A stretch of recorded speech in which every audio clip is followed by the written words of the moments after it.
Look closely. What do we all have in common? No matter what corner of the world you live in, you need food, water, shelter, and money. Half of every transaction involves money in exchange for goods or services, stocks, a loaf of bread, illegal drugs. You gotta pay for it. We spend much of our lives chasing money to make a living and accomplish our dreams. But it's also an instrument of destruction. Some might say evil, driving criminals to lie, steal, and even murder. The existing banking system extracts enormous value from society, and it is parasitic in nature. Money is a catalyst for the worst and the best of human endeavor.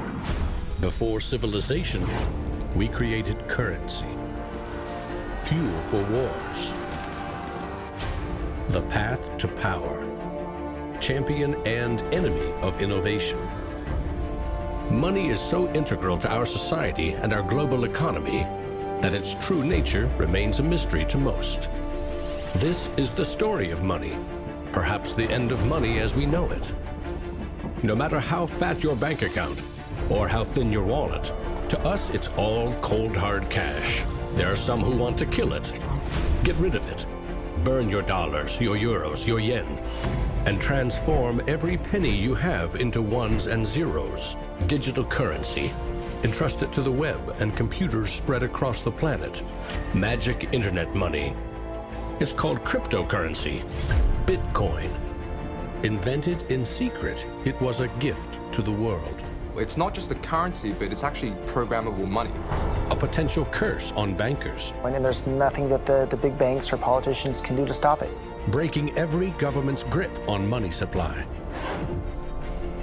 What the internet did for information, Bitcoin is doing for money. Could it be the new gold? No, you have to really stretch your imagination to infer what the intrinsic value of Bitcoin is. Regulators, the Federal Reserve, the banking system, at least understand this is a thing that they have to take seriously. This is going to change the economic culture. Bitcoin could be a microeconomic miracle worker, and it could be a macroeconomic wrecking ball. Is Bitcoin the currency of the future? A godsend for criminals? Or a recipe for financial disaster? If you trust your money just as it is, we have a little story to share.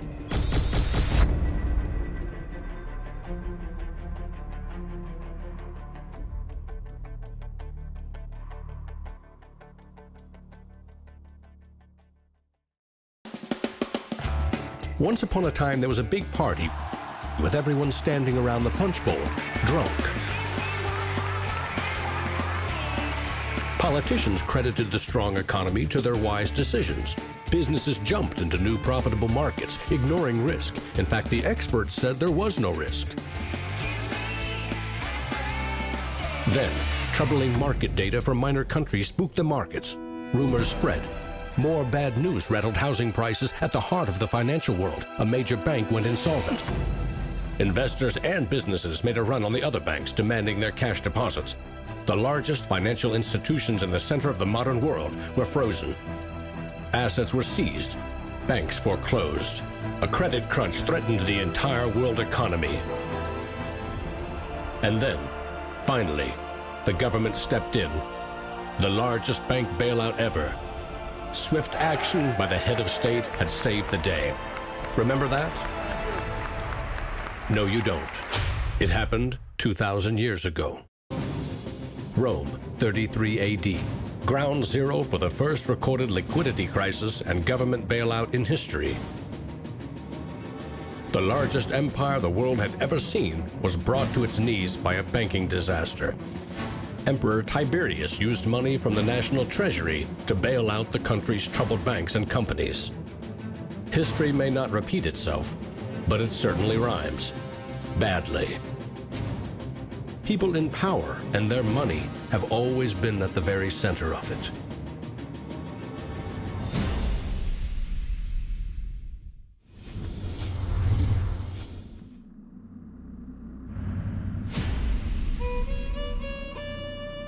The story of money is as old as civilization itself.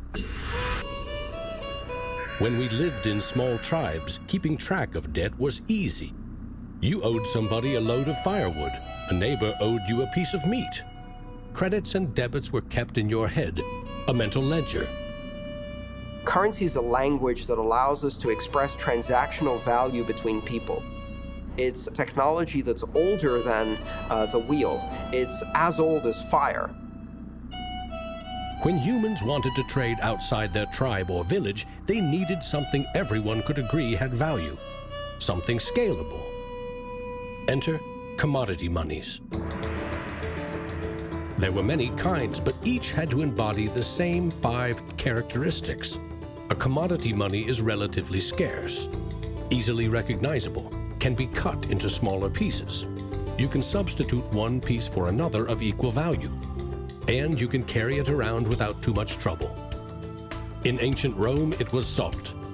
The Aztecs used cacao beans. It was whale teeth on Fiji, yak dung in Tibet, shells in Africa and China. Grains, metal, ivory, rare stones, leather, fish. If it had the 5 characteristics of commodity money, someone probably used it as currency. And then you ask, what value do these currencies have? If you go into a primary school, you'll see children exchanging rubber bands and Tamagotchi and Pokemon cards and baseball cards and sweets and candy and any other form of currency. People invent currency when they have no other currency. And now they're going to invent digital currencies. But commodities that aren't durable are a lousy store of value. A bad cacao crop or a huge new salt discovery can throw your currency and economy into turmoil. A more stable system was needed. About 2,500 years ago, the first metal coins were minted in China and in what is now Turkey. These coins shared the same 5 characteristics with commodity money, but were also very durable. In some cases, coins are the only thing left of entire civilizations. Money does not originate with governments.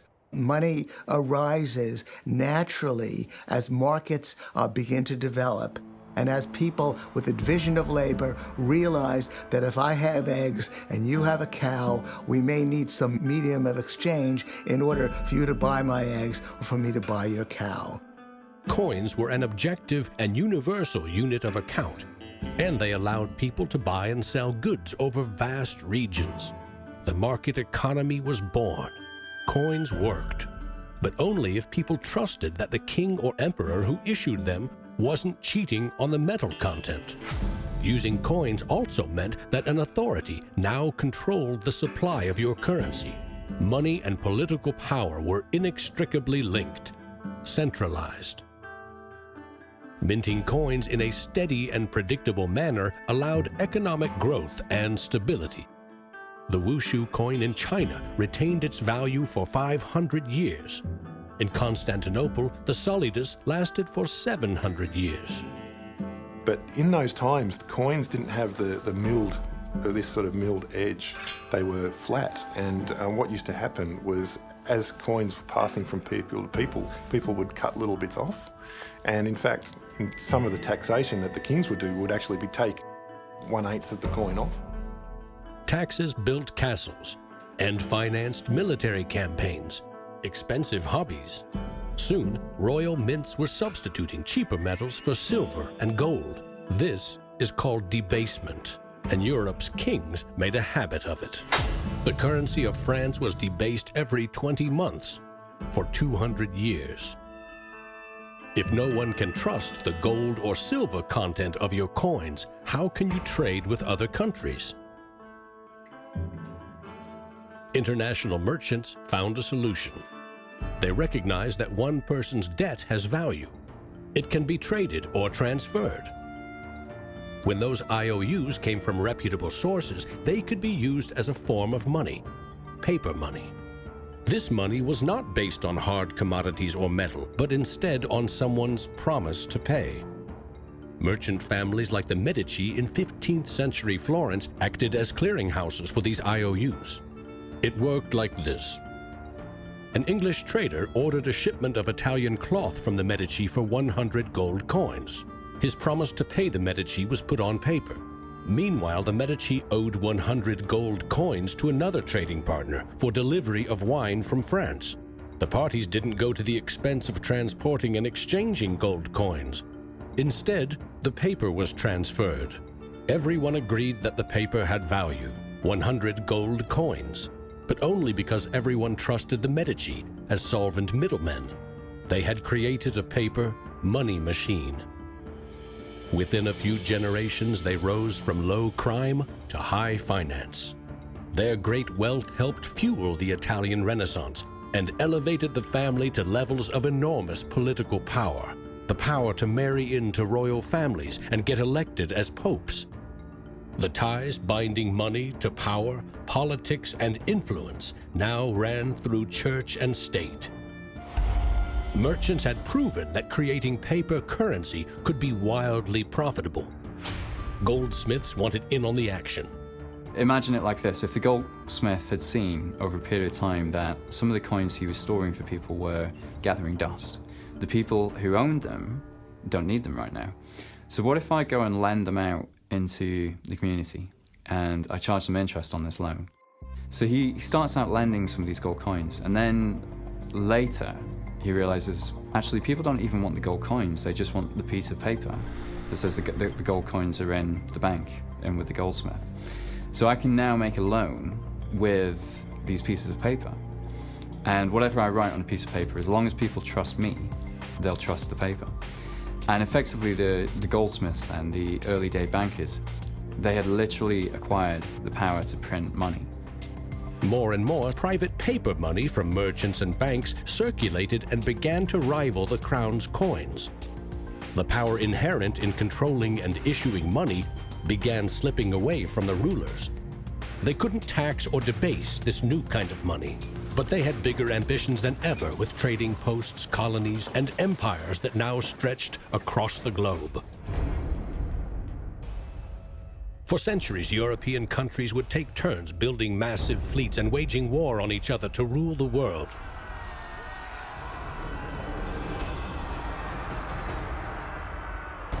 Government wanted to take the people's money in order to finance its wars. That's essentially the history of money. Money and warfare go together. War is expensive. 1 year's income taxes simply aren't enough. Kings and queens had to borrow money against future taxes. They needed a groundbreaking financial innovation: government bonds. The loans came from rich merchant families and goldsmiths, who by now had become powerful financiers and bankers. Sovereign debt and deficit spending had been born.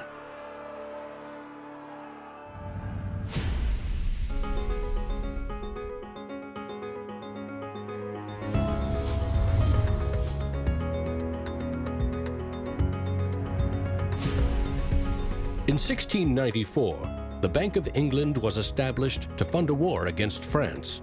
England's central bank was privately owned and granted the monopoly to issue banknotes, paper that could be redeemed for an equal amount of gold from the government coffers. The central bank soon also managed the entire debt of the crown. Money has been a tool of sovereignty for centuries. Being able to issue currency gave you the power, but it also gave the value to that monetary supply by backing it with a force of state, with essentially the debt of state. When the U.S. won independence from Britain, the first article of the new Constitution gave Congress the exclusive right to coin money.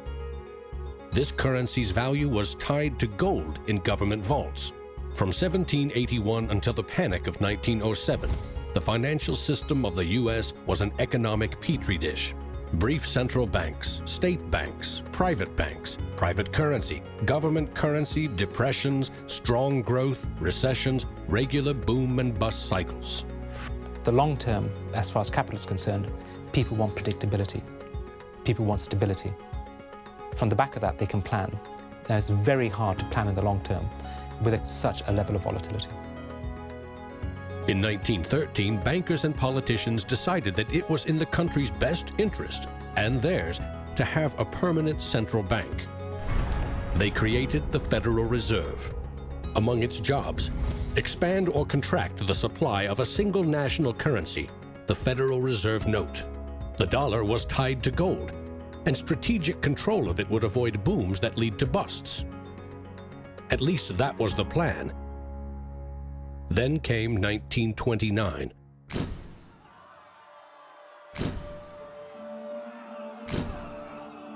The Great Depression would have a profound effect on monetary policy worldwide. I shall ask the Congress for the one remaining instrument to meet the crisis: broad executive power. Soon, the Fed had printed nearly all the money it legally could to pump life back into the economy. It needed gold to fire up the mint.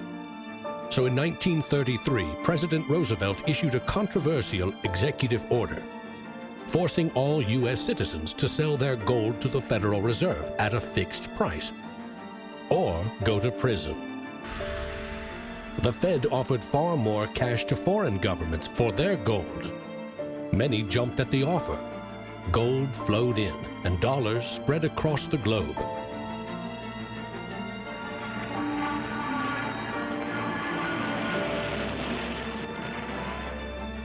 World War II devastated nearly every major economy, except the United States. The military and industrial juggernaut emerged as the global financial superpower. The dollar had become the world's most stable and trusted currency. Other countries pegged their currency to the dollar, which could still be redeemed for gold. In fact, the U.S. owned more than half of the world's gold reserves. In the next few decades, more dollars flowed to foreign countries. Governments began debasing their coins with cheaper metals and printing more of their own currency than they had in gold. The bond between precious metals and paper currency was cracking. This is a 1966 50-cent piece. It was the last coin in regular circulation in Australia to contain silver. It contains 80% silver. So in 1966, this was 50 cents. Nowadays, it's $8 roughly in silver alone. By 1966, foreign nations had had enough of the U.S. collecting gold and printing cash. And they had more value in dollars than the U.S. had bullion in its vaults. They demanded gold in return for their paper dollars. Arguments about the value of the dollar versus their currency ensued.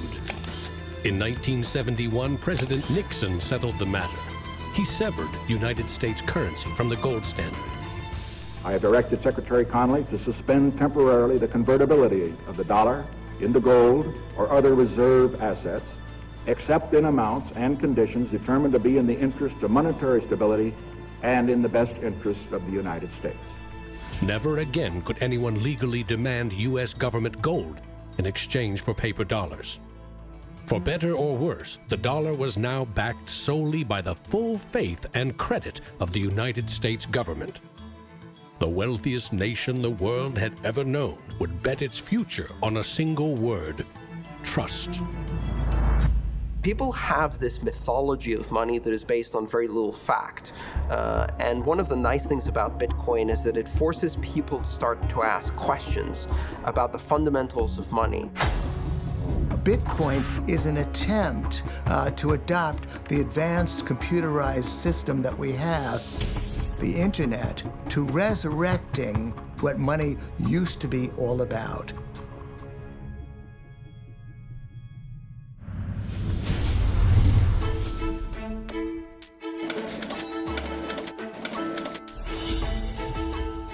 I think our dollar policies, our monetary policies, our fiscal policies have absolutely created a nation of debtors.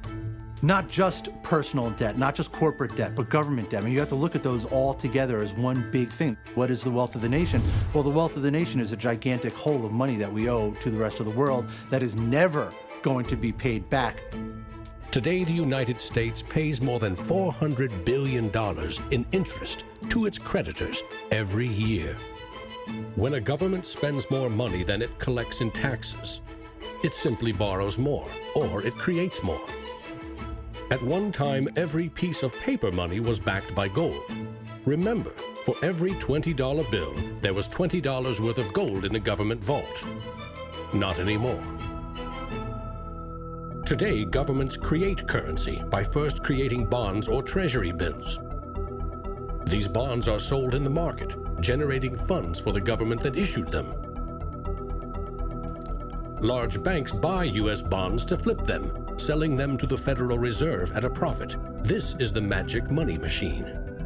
You see, the Fed is America's central bank, but it doesn't have any money. No cash on its balance sheets. When a bank buys a bond and takes it to the Federal Reserve, the Fed simply says, "Thank you, Mr. Banker. Here's the principal and some profit."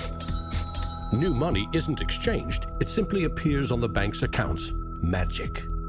For 100 years and counting, the precise mechanisms of these bond purchases have remained a secret. Here's where it gets really interesting. The Federal Reserve is not a government agency. It's a private entity, and its shareholders are banks which earn a dividend. As much as $80 billion per year total are paid out to some of the very same banks that sell the government debt to the Fed. Which banks? Don't even bother asking. That's also a secret. In other words, the magic money machine answers to no one. The Fed also sets the bar for how much interest you pay for a car, home, or business loan. The Federal Reserve has been given the impossible task of trying to run the credit and monetary system as though we are the Soviet Union. It's the central planner for the key aspect of capitalism, which is how money and credit is allocated. The Federal Reserve, on balance, does not help the economy. On balance, it hurts the economy. And it's bound to make mistakes, even with the best of intentions. The Fed is also supposed to boost employment with low interest rates, encouraging people and businesses to buy more goods and services. Governments getting involved in money is a good thing, and it's also a bad thing. It's a good thing because money is the arteries of the economy, the blood supply of the economy. Markets are subject to bouts of euphoria and despair, and it makes sense for governments to back currency and manipulate it. Moving the money supply up and down is the most powerful way to sedate that boom and bust cycle. Manipulating the supply of money has short-term and long-term consequences.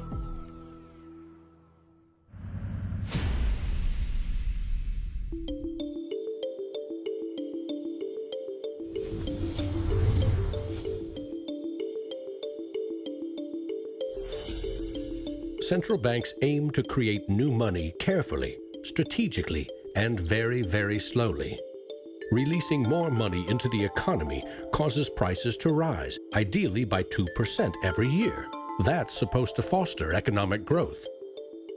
But 2% inflation means the buying power of one cash dollar in your pocket today will be 98 cents next year, and less nearly every year to come. Since 1913, when the Federal Reserve took over the United States dollar, we've seen that the United States dollar has decreased in value 98%. Inflation is a far higher tax because on your income you pay it just once. If inflation is 2%, you're paying a 2% tax on your net worth every single year, your net worth held in currency. So, what does that mean? If you earned $1 in 1913, you could buy 16 loaves of bread. Today, $1 barely buys you one. That's not a quaint notion of how cheap things used to be. It's proof that the value of your cash is slowly withering away.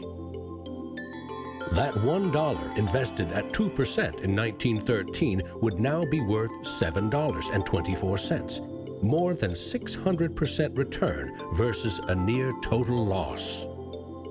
The US dollar has gone from being worth $1 to now being worth about 4 cents. So that's, 96% of its original value. And it's a direct result of government control. Governments don't create money from thin air all alone. You play a key role in the magic money machine.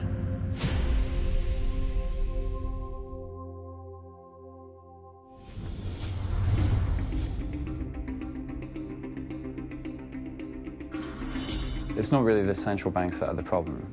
I mean, they're part of the problem, but the real problem is that we've given the power to create money to the same banks that caused the financial crisis.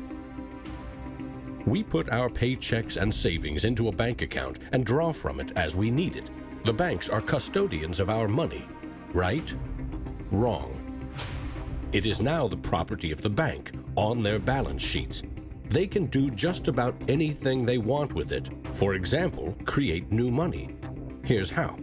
Your bank account shows $100, but the bank only holds $3 and loans $97 to Bob to buy something. In the bank's computers, you still have $100 in your account, but Bob now has $97 of new virtual money in his account, just digits on a computer screen. There's no cash, no gold, or anything else backing up the new numbers in Bob's account. Just his promise to pay it back. This is new money created as debt. When those $97 are spent, say in a shop, the shop owner deposits into another bank, and it is lent out again, and again, and again. And each of these people have numbers in their accounts showing that they own this money. So your original $100 has multiplied. Now there are over $3,300 in the system. This process of loaning out far more money than a bank actually has as cash on hand is called fractional reserve banking. In the UK, 97% of the money that exists is just numbers in a computer system, and those numbers are created by the banks. Banks earn untold billions in interest every year by creating and lending virtual money. What's more, banks don't even need your deposit to create new money. If they consider someone credit-worthy for a loan, they can put new magic money into his or her account and start charging interest. So reporters talk about Bitcoin as though it's the first digital currency. But actually we use digital currency every time you make a transaction through internet banking or through your bank card. Actually, it's not even just digital currency, it's digital currency that is created by the banks, essentially out of nothing. In other words, all new money is debt. This is the part of money creation that isn't taught in economics class. Money in paychecks, bank accounts, 401ks, that loan to Bob, credit card debt, your home loan, all began life as virtual money created by the banks. The entire system is based on trust. Trust in the bank's solvency, trust in the debtor's ability to repay their debt. If all bank customers demanded just 3% of their deposits right now in cash, this run on the banks would reveal the truth. Almost none of that paper currency you think is in your bank account exists. It never did. Remember the drunken party?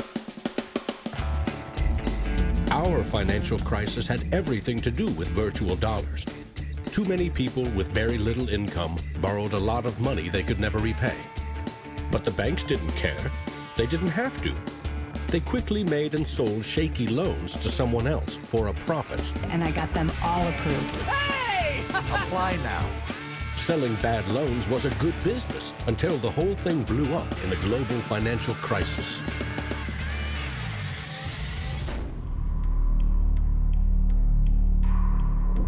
The magic money machine destroyed 30 million real jobs. The United States alone lost $16 trillion in household wealth, and the banks foreclosed on more than 1 million homes.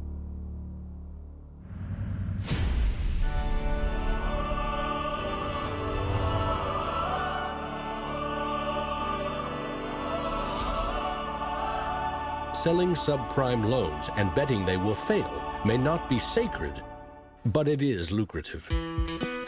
As much as 1/4 of our best and brightest are being lured by the siren call of the money machine. Instead of science, engineering, or medicine, they chose a career betting with other people's money. To get rich quick, very rich. And sometimes they take shortcuts. Getting by on a nickel and a dime. Money has a funny way of bringing us down.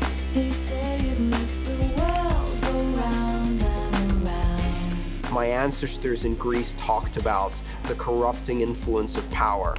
And nothing has changed in these 3,000 years. When you give control over massive amounts of money to a few individuals, they will take advantage of that control. Banks today are factoring in fines and money laundering and all the rules that they break into their cost of doing business. JP Morgan is today coming out and saying that Bitcoin is not a legitimate way of doing business. Banks today are tied into a system that is completely rigged to basically harvest money from the entire global economy and pump it into the hands of very few. Don't get consumed by greed. The existing banking system is cozy, it's captured the regulators, it extracts enormous value from society without delivering anything in return, and it is parasitic in nature. The banks play a very pivotal role in an economy. You look at any successful economy, it has successful banks. There's a very close correlation with banking profits and the economy as a whole. In medieval Europe, a banker who couldn't repay depositors was hanged. Today, that same banker would get bailed out, paid bonuses, and enjoy some tax benefits too. To date, no senior U.S. banking executive has been charged for selling the bad loans that fueled the Great Recession.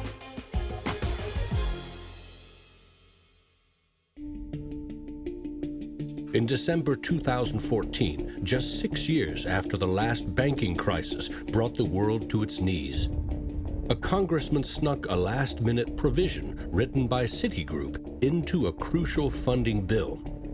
The provision allows the largest U.S. banks to once again make risky derivatives bets with bank deposits. But no need to worry. If the banks implode again, lost deposits must be paid back by U.S. taxpayers.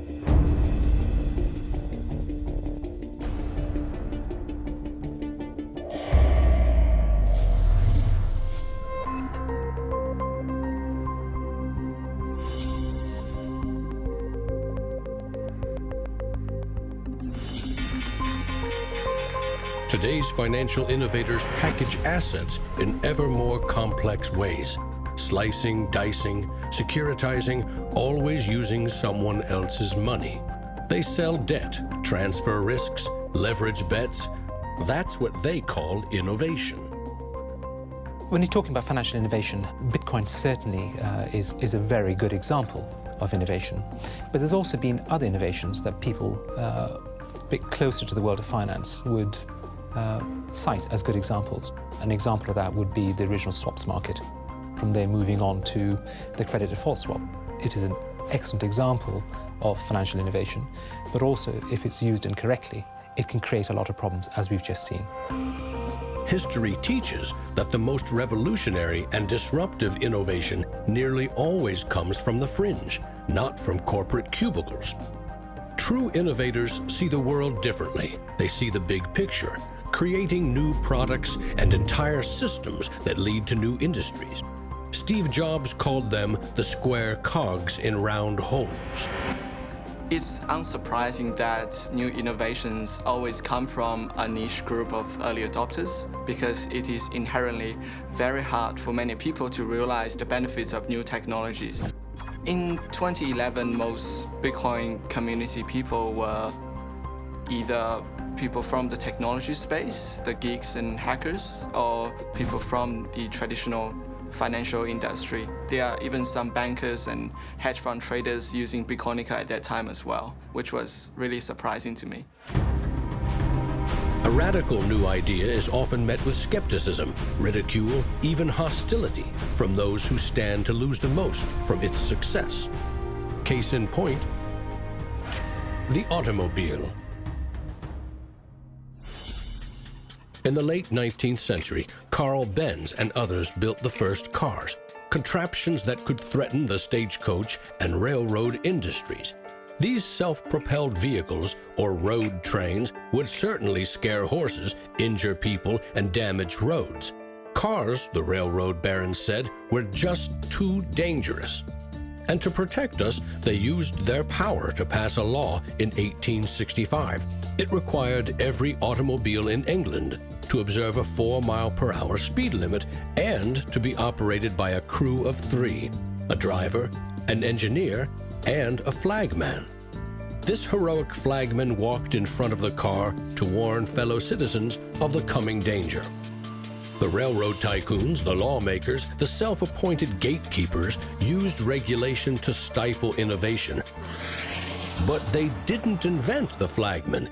He's been around for a long time. For centuries, very few could read.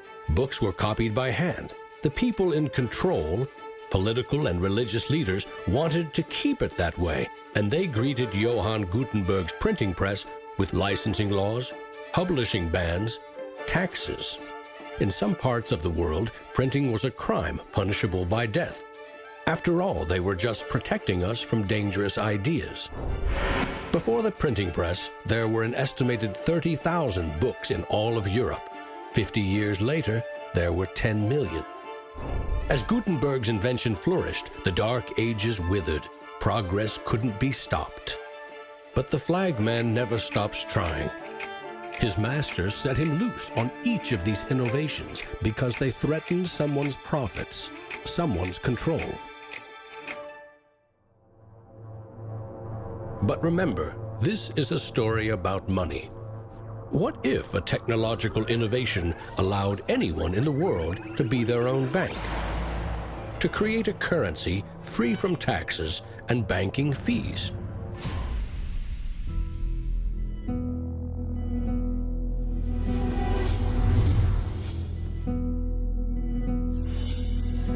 The U.S. Constitution forbids citizens from printing or minting their own currency, competing with or undercutting reliance on the U.S. dollar.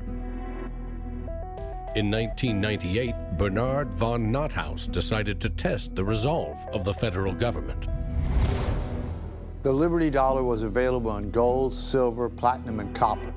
It was available in 3 forms, both in specie, in other words, gold and silver, in paper, as warehouse receipts, and in digital form. Obviously, the government didn't like it. They arrested me and convicted me of counterfeiting, fraud, and conspiracy, and I'm currently awaiting 22 years sentence in federal prison. Lesson learned. At a hackers convention in the Netherlands, there was a young hacker there who used the alias of Satoshi Nakamoto. And he talked to a friend of mine, and he identified the Liberty Dollar and me as inspiring him to create a new currency. Bernard von Nothaus's arrest for creating private money may also have inspired Bitcoin's inventor to keep a lower profile, publishing the invention under an alias and vanishing. Part of me is interested to know who Satoshi is. Maybe that's part of the mystique of the story. It's completely irrelevant to the functioning of Bitcoin because we have the code to read, but it would be kind of fun to know. Who is Archimedes? Who is Euclid? We don't know. We don't know if Euclid was one person or multiple people. And you know what? It doesn't matter. Euclidean geometry works whether I know who Euclid was or not, whether Euclid was a moral and good person or whether he was a corrupt plutocrat and a bastard. Science and mathematics have essential truth that stands alone, irrespective of its inventors and irrespective of their motives. Well, Bitcoin is a system based on mathematical truths, and these mathematical truths stand alone.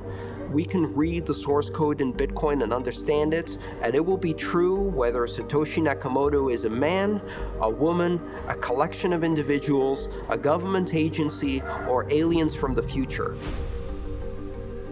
Bitcoin is digital currency and computer software. Capital B Bitcoin is the shared code that creates a global payment network using computers connected to the internet. Bitcoins are virtual currency, digital money created, stored, and exchanged on that network. But unlike virtual dollars created by a banker, this new currency was created with math by an anonymous inventor. Bitcoin is an open-source software protocol like much of the code supporting the internet and email. Open source means anyone, everyone, can use the protocol. No one person or company can control it. Every change to the software is public, open, and transparent. The code was first developed by Satoshi. Then there were dozens, now hundreds, of programmers constantly collaborating to improve Bitcoin's features and security. So what makes Bitcoin a breakthrough? It tackles an ancient human dilemma and solves a computer science problem. Any shared information or data can be flawed, corrupted. Anything can be faked. How do we know that what we're receiving can be trusted? In our traditional mindset, it's very important to know who is behind this currency because their reputation is significant in knowing that our funds and the true wealth is actually safe. In finance, we rely on trusted third parties like banks, credit card companies, remittance services. They keep track of money as it moves from one account to another, and they charge us handsomely for it. We trust that their digital ledgers of credits and debits balance. A financial system that cuts out these middlemen could be faster, cheaper, and more secure. But Bitcoin is digital. Music and movies are easily pirated, copied, stolen. How can a digital currency retain value if anyone can make 1 million copies? The answer is at the core of Satoshi's invention. A Bitcoin is not a file on a computer. It's an entry in the publicly distributed database called the blockchain. Just as the Medici kept a ledger of credits and debits, today's banks record each transaction as a plus and minus in their ledgers. Now we call them databases.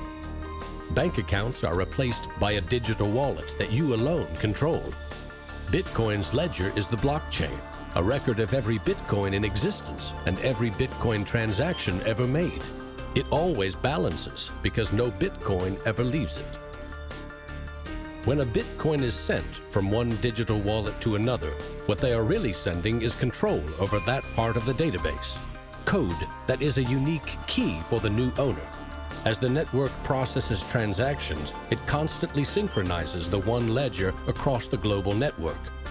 Each computer or Bitcoin miner has a complete and identical copy. And because the blockchain is public, it cannot be controlled by any one person or computer. Owners of the Bitcoin mining computers are rewarded with new Bitcoins for processing transactions and keeping the network secure.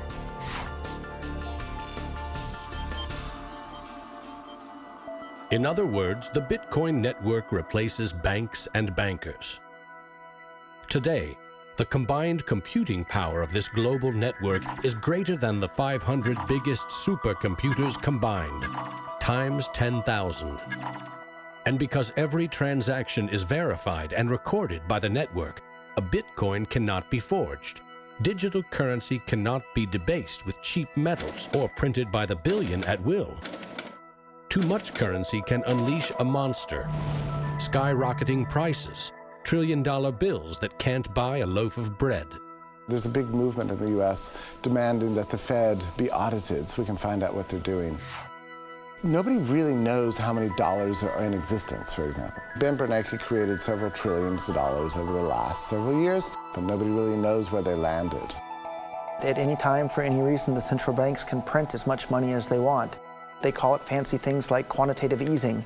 And when they do that, it makes the dollars or euros or yen that you and I have worth less. So if the world starts using Bitcoin as their currency, It can't be controlled by central bankers or politicians.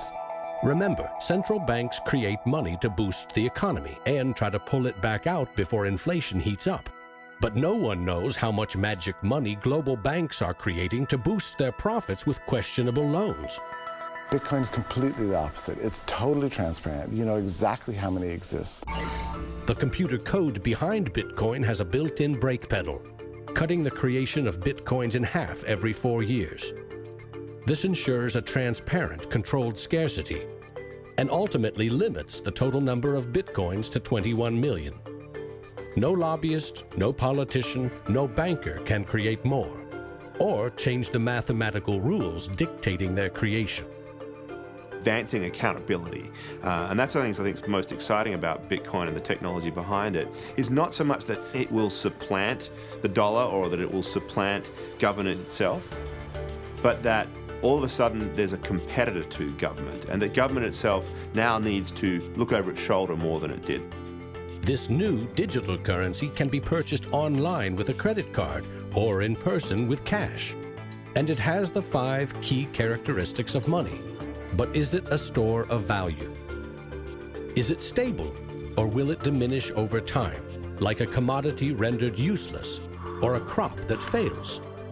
The ultimate power of a cryptocurrency is unleashed by mainstream adoption and an ever-growing volume of transactions.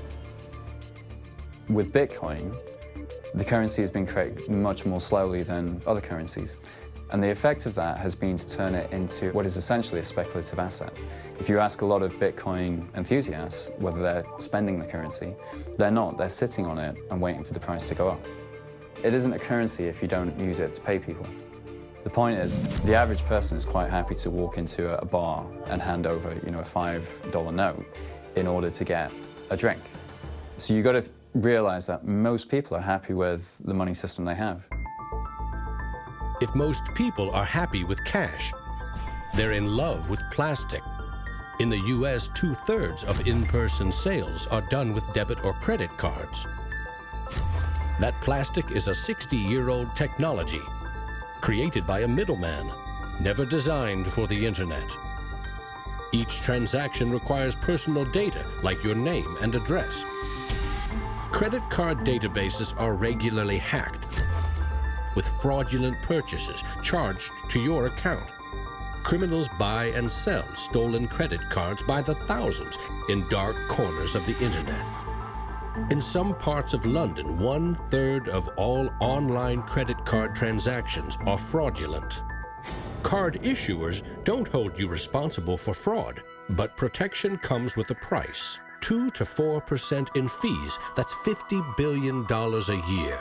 The issue with credit cards from a merchant's perspective is there's a lot of risk. If they take a credit card, there might be a chargeback, there might be fraudulent purchases. In fact, there's hundreds of billions of dollars every year in fraudulent purchases. A Bitcoin purchase is done for pennies, but there are no protections. If you lose your passwords or are fooled into paying the wrong person, you can never get your money back. It is like digital cash. For a seller, this means no chargeback risks. For an e-commerce company like Expedia or Overstock, cutting credit card fees can double their profit margin. You could not miss the point more effectively than by thinking of Bitcoin as a currency and payment network that will make shopping easier for the first world. Bitcoin is about everything else, everywhere else. There are 2.5 billion people without a bank account. With Bitcoin, a mobile phone with an internet connection is now a bank with access to the global marketplace. What happens when Bitcoin services and infrastructure and Bitcoin wallets and payment processors start going into these countries? These people will be able to gain benefits from trade where they could not previously. These people will be able to send money home, international remittance, which is one of the major pain points of the current financial system. Here, if I send $100, with banks it's going to cost me 20%, Western Union is going to cost 10%, other options that are competing with Western Union is still going to be about 5%.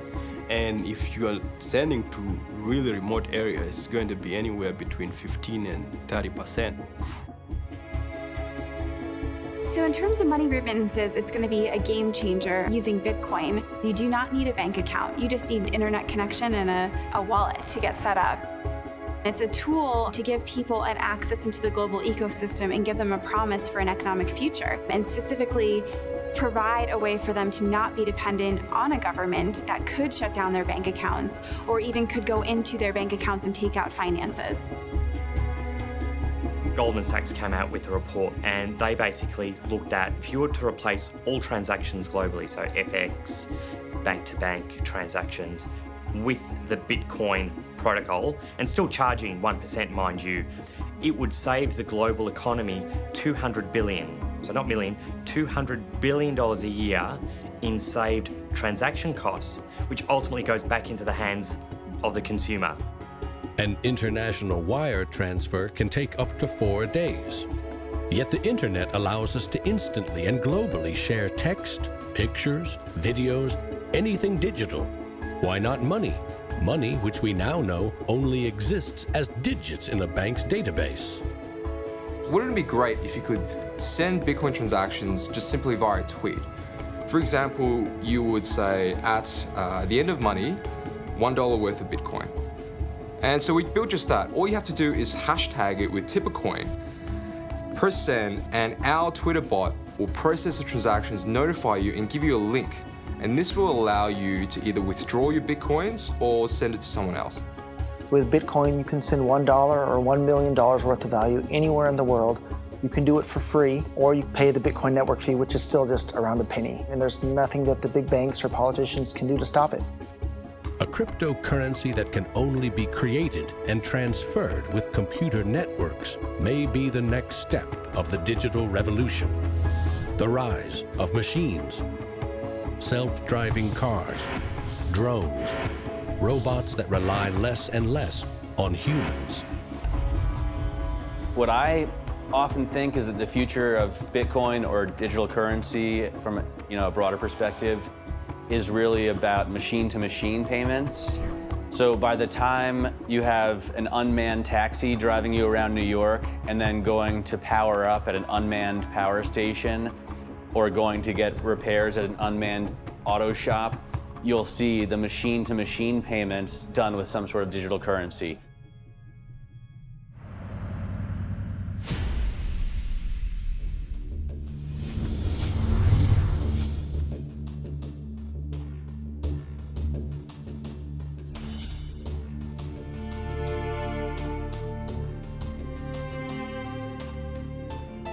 We actually built this world that we live in over the last 200 or 300 years. We've made some mistakes. We've learnt to make things better. The idea that there's some magic key, that if you just sort of stop doing a few things, that there'll be this perfect order that will settle, is a very childish, ideological delusion, in my opinion. But that is not to say that Bitcoin isn't an exciting thing. It's a terrifically exciting thing.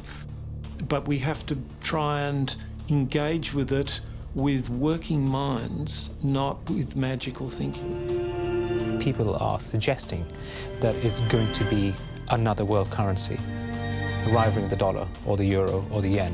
I think that's not going to happen.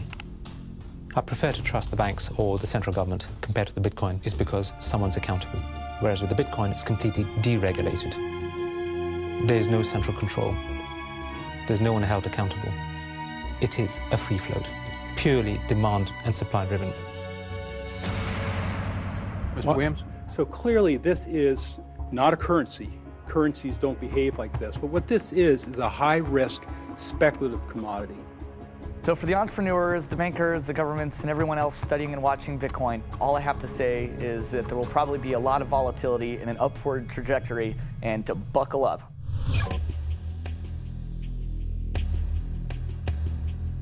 Criminals, scam artists, bad actors are drawn to any kind of money like a moth to a flame. Silk Road was a marketplace that was online. It existed in the underground web. Now, this marketplace allowed people to sell things that were illegal to governments. Fake IDs, pirated music, Bibles in North Korea. Are cryptocurrencies inherently bad? or just the newest tool to acquire the forbidden? Porn is illegal in Iran. Well, there's a few percentage points of sales on Silk Road was to sell porn to Iranians. Now, a much broader one that gets a lot of press with regards to Silk Road is drugs. I've been doing research over the past couple of years into the online drug marketplaces in the darknet using Tor and Bitcoin as technologies to enable illicit drug transactions. We did a global survey of drug users, and we had over 20,000 people respond to that. And the majority of those people were buying traditionally illicit drugs, ecstasy, cannabis. The FBI brought down Silk Road. It certainly hasn't stopped the trading of illicit drugs online. A lot of people want to criticize Bitcoin for being used for illegal things or illicit things, but if you look at it, the most popular currency in the entire world for doing bad things is the US dollar. If you think of Bitcoin as a platform instead of a currency, then you really begin to see the potential it has. The ledger, which cannot be forged, it cannot be changed, and is universally accepted, is genius. There will be Bitcoin technology forever, and it'll have applications for years to come. Creating a secure global payment system may just be the beginning. Patents, contracts, land titles, proof of ownership can be baked into Bitcoin, securely held in the public ledger. I read up more about Bitcoin, I played with the source code, I built some things that I realized this is actually a very, very powerful protocol. It's not just a currency, but it's actually programmable money. The digital age has fundamentally changed the world. We have embraced digitized music, film, medical records, communications, the internet. The free exchange of information and currency can fuel revolutions, help in a disaster. But our money is shackled to the 20th century, manipulated by governments and banks. The champions of Bitcoin ask us to imagine payments without a middleman, investments without a broker, loans without a bank, insurance without an underwriter, charity without a trustee, escrow without an agent, betting without a bookie, record keeping without an accountant, global, secure, nearly instant, and free. Is it fantasy or the future of money and commerce?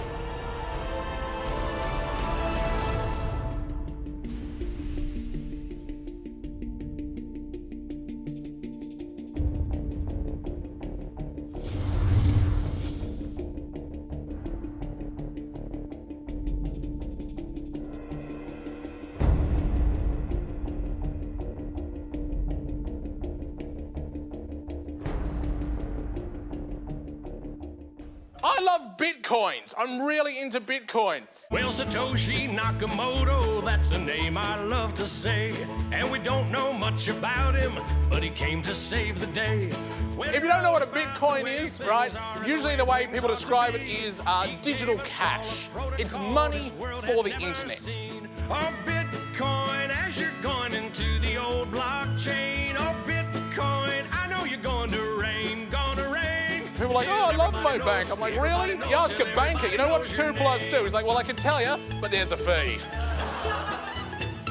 Down the road it will be told about the death of old Mt. Gox, about traders trading altar coins and miners mining blocks. Now, Bitcoin is a new technology. I like to say it's banking light. All of the convenience, none of the evil. Bitcoin, as you're going into the old blockchain. Oh, Bitcoin, I know you're going to rain, till everybody knows, You know, when I go online and I buy, like, I don't know, a pair of socks, if I pay with a credit card, I'm just buying socks, right? If I buy those socks with Bitcoin, it's a revolution. I am sticking it to the man.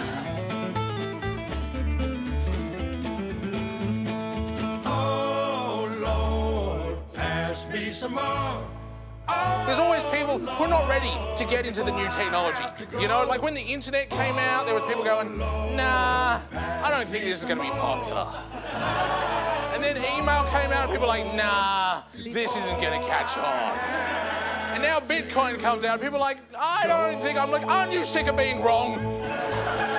Get on this train, you know?